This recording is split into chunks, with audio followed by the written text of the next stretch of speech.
Bonjour, bienvenue dans le 15h30. Nous sommes jeudi le 15 mars.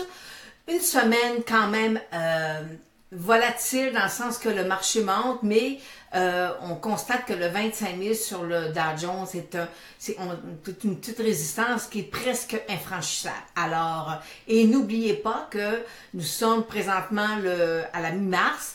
Et demain, c'est la fermeture des options du mois courant. Et de plus, c'est les trois sorcières. Alors, ça veut dire que tous les contrats à terme sur actions, obligations et commodités, alors ça se termine demain. Alors, ça l'emmène quand même de la volatilité sur les marchés.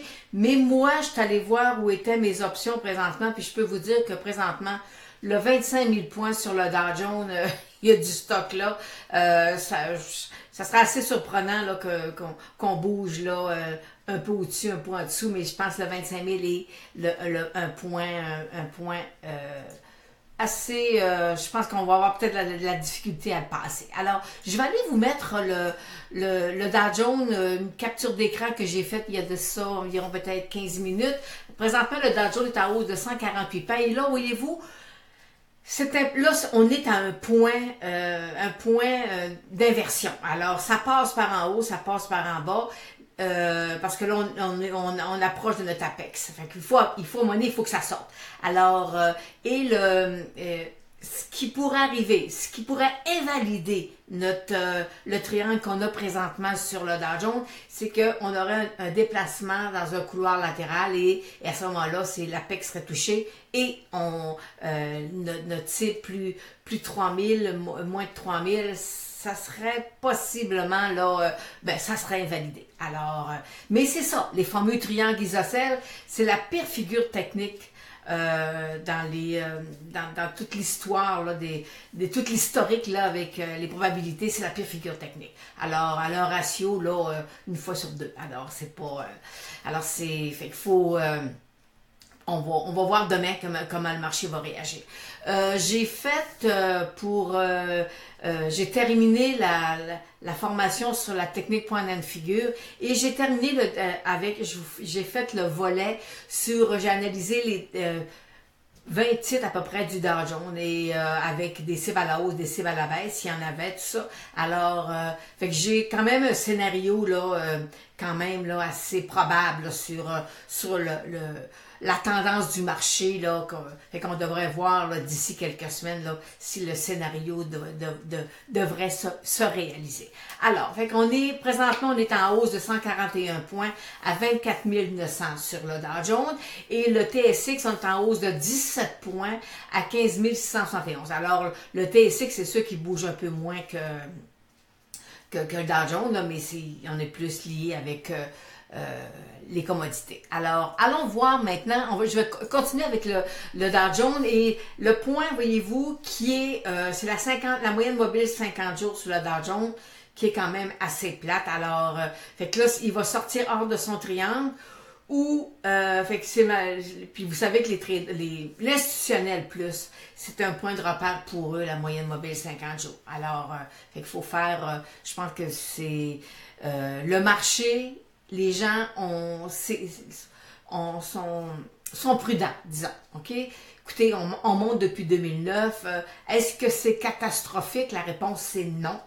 Mais on peut avoir des baisses. Il y a des titres qui ont commencé à nous donner des signaux baissiers, là, des cibles. C'est commencé. Puis je reviens à 2008-2009. Moi, j'ai commencé à avoir des signaux, là, des cibles baissières en 2007. Puis, vous savez, parce que le calcul se fait, puis le résultat est environ des fois 2 ans après. Alors, fait qu'on va, on devrait s'attendre à avoir peut-être un marché un peu plus tranquille là, la deuxième partie de l'année. Là. Mais pour l'instant, il n'y a rien de dramatique, mais c'est pas tellement haussier à l'heure actuelle, à moins que M. Trump nous sorte tout une petite nouvelle de son chapeau, là, mais en tout cas, pour l'instant. Et vous savez, je ne l'ai pas amené ici, là, je ne l'ai pas mis aujourd'hui, mais vous savez que Boeing, là, ça a été le titre qui a le mieux performé depuis que M. Trump est président. Alors, et puis Boeing, mais commence un petit peu à être en faiblesse aussi. Alors, fait que je reparlerai peut-être la semaine prochaine. Là, on va aller voir le pétrole. Le pétrole, voyez-vous, je vous l'ai mis ce matin sur Analystech. On est dans un triangle, lui aussi. Alors, fait que ça passe ou ça casse. Là, on va voir est-ce qu'il va me ressortir par en haut. Il va aller, est-ce qu'il va aller toucher un 172 $ le baril ou il va venir se rasseoir sur 52. Alors, c'est ce qu'on devrait voir, là, possiblement, là, prochainement. Ensuite, on va aller avec le TSX de l'énergie. Le TSX de l'énergie, alors tout dépendant de la direction que le pétrole va faire, alors soit que je m'en vais tester ma moyenne mobile, pas ma moyenne mobile, ma résistance, la ligne verte, ou je m'en viens tester mon support, ma ligne rouge. Alors, tout dépendant de ce que vous allez voir dans la sortie du pétrole, ben, c'est nos deux points de repère pour l'instant sur le TSX de l'énergie. Et qu'on va sûrement avoir des titres qui vont peut-être repartir à la hausse, mais si on regarde techniquement, là, ma moyenne mobile 200 jours, elle est baissière, puis mes moyennes mobiles 234 sont baissières. Alors, pour l'instant, je ne peux pas vous dire que c'est très positif sur l'ensemble de l'énergie. Alors, j'ai Françoise, et je vais me tasser un peu. Françoise qui me demande, Lynn, Algonquin Power, qu'est-ce que tu en penses? Ben là, Françoise, juste vous mentionner, regardez là. Moyenne mobile 200 jours, le titre est sous ma moyenne mobile 200 jours. Alors, au départ, c'est négatif. Et mes moyennes mobiles 834 aussi sont sous la moyenne mobile 200 jours. Alors, moi, il est dans un couloir latéral. Lui aussi, il attend là, qu'est-ce que le marché va faire. Alors, pour moi, c'est pas un achat. Si vous l'avez, qui veut vouloir venir tester le support, la ligne bleue, ben à ce moment-là, peut-être faire une prise de profit. Ça serait peut-être intéressant. J'ai, Stella Jones. Parce que ça, c'est un titre, un super beau titre que j'aime beaucoup fondamentalement, mais techniquement, je suis baissière sur le titre. Alors, on est venu tester le 37-38, on a rebondi, mais là, hier, il a cassé moyenne mobile 200 jours. Alors, c'est pas un titre à acheter sur un repli là, de rebondir. Je ne pense pas qu'on aille là prochainement. Ensuite, on va parler de l'or. De l'or, une petite faiblesse sur l'or, et là, je vais aller voir en temps réel. L'or est à 1316 présentement.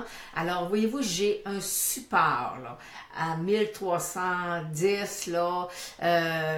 Et si jamais il cassait, ben, écoutez, on va glisser, là. On pourrait perdre 100 $ sur l'or, là. Alors, moi, je suis pas tellement... mais vous savez, je suis pas haussière à long terme. Je suis pas haussière sur l'or, là. On vit des soubresauts, mais fait que c'est pas... attention avec l'or. Puis je vais aller vous montrer, j'ai Benoît qui me demande, Lynn, Ossisco. Mais écoutez, Ossisco, moyenne mobile 200 jours est cassée depuis plusieurs mois. Le titre glisse. On a présentement un petit support qui est là. Alors, fait que moi, c'est un titre présentement, là, Cisco, selon moi, c'est un titre à éviter. C'est pas... je suis mes moyennes mobiles 834 sont baissières aussi. Alors, pour moi, c'est pas... Cisco, c'est pas un achat. Alors, fait qu'il faut regarder aussi l'or, qu'est-ce que l'or fait, fait que ça nous donne que c'est pas très très très boule pour l'instant. Ensuite, j'ai Richard qui me demande, le symbole c'est RTI, et là j'ai pris dans le secteur industriel. Richard, ce qui pourrait devenir intéressant, là c'est sûr qu'il n'y a pas beaucoup de volume. Il y a eu du volume quand il a monté, là, il est en train de se replier. Il n'y a pas beaucoup de volume. La moyenne mobile de 100 jours le freine. Si jamais il perçait là, ma résistance autour d'1,65 $, ben, ça pourrait être une belle surprise sur le titre. Ça pourrait être quelque chose qui est intéressant parce que c'est... pour l'instant, là, c'est un des rares titres là, où je peux devenir positive sur le titre là, pour d'ici les prochains mois. Mais il faut que j'aille percer mon 1,65 $, et il faut. J'ai l'obligation d'avoir du volume. Alors, et j'ai un petit Penesta que je vais vous le montrer comme il faut. C'est Michel, le symbole ATE dans le secteur de la santé. Alors, si on parle secteur santé, on sait que c'est un secteur à risque. Alors, fait que voyez-vous, il a touché le 40 cents. L'entreprise a dit qu'elle va avoir des résultats cliniques à donner là, la semaine prochaine, la semaine du 19. Et le volume qu'il y a eu là, les derniers jours, ben, la compagnie a dit qu'elle ne comprend pas. Il n'y a absolument aucun changement dans l'entreprise pour l'instant. Alors, c'est le communiqué qu'elle a émis. Alors, fait que pour l'instant, là, je pense pas que ce soit... vous savez, c'est c'est le secteur le plus difficile là, qu'on peut avoir sur le marché. Avant, c'était l'art qui était difficile, mais maintenant, c'est le secteur de la santé qui parfois nous fait des petites surprises. Ensuite, j'ai Guillaume qui me demande le symbole GGI. Voyez-vous, moi, personnellement, si jamais Guillaume il cassait ma moyenne mobile de 100 jours, je sortirais. Ou si vous voulez en prendre position, ça va y prendre du volume. Il faut qu'il y ait sauté là, le sommet qu'il nous a fait. Là, alors, et voyez-vous, on n'a pas de volume non plus. Alors, c'est un des critères. Là, présentement, pas de volume sur le titre. Alors, il faut faire un petit peu plus prudente. J'ai Michel qui fait plusieurs fois qu'il me parle de son Beta Pro. Et ce Beta Pro-là, c'est 2 fois le S&P 500. Alors, voyez-vous, on est baissier. Mes moyennes mobiles sont croisées à la baisse. Alors, ça va me prendre une inversion pour être capable de dire que le marché, votre Beta Pro va monter à la hausse. Là. Alors, fait que c'est des... je connais pas beaucoup de gens là, qui travaillent bien avec les Beta Pro. Je connais une personne là, il en utilise seulement un, puis il va chercher 1000, 2000, 3000 là, avec ses Beta Pro. Alors... fait que c'est ça. Fait que pour l'instant, moi, voyez-vous, j'ai pas encore une inversion. Tout semble baissier pour l'instant sur le titre. Ensuite, j'ai Guillaume qui et là, j'ai pris des petites notes. OK. Guillaume, c'est un Pennystock, là. Vous voyez, on est à 30 cents, là. Il y a eu du financement parce qu'il y a des actions qui sont en tiercé. J'en ai 1,6 million d'actions en tiercé, mais j'ai pas vu un financement dernièrement, là. Alors, mais je sais que présentement, on a 1,6 million d'actions. Alors, il n'y a pas de volume. Alors, moi, c'est pas quelque chose que je trouve intéressant pour l'instant, là, dans le marché, là. Parce que on n'est pas dans un marché de penny stock. Vous savez, on n'est pas du tout là. Puis vous savez, le marché de penny stock, c'est des vagues. Puis des fois la contre-vague, la vague de fond, si on peut l'appeler, parfois peut durer 6 mois.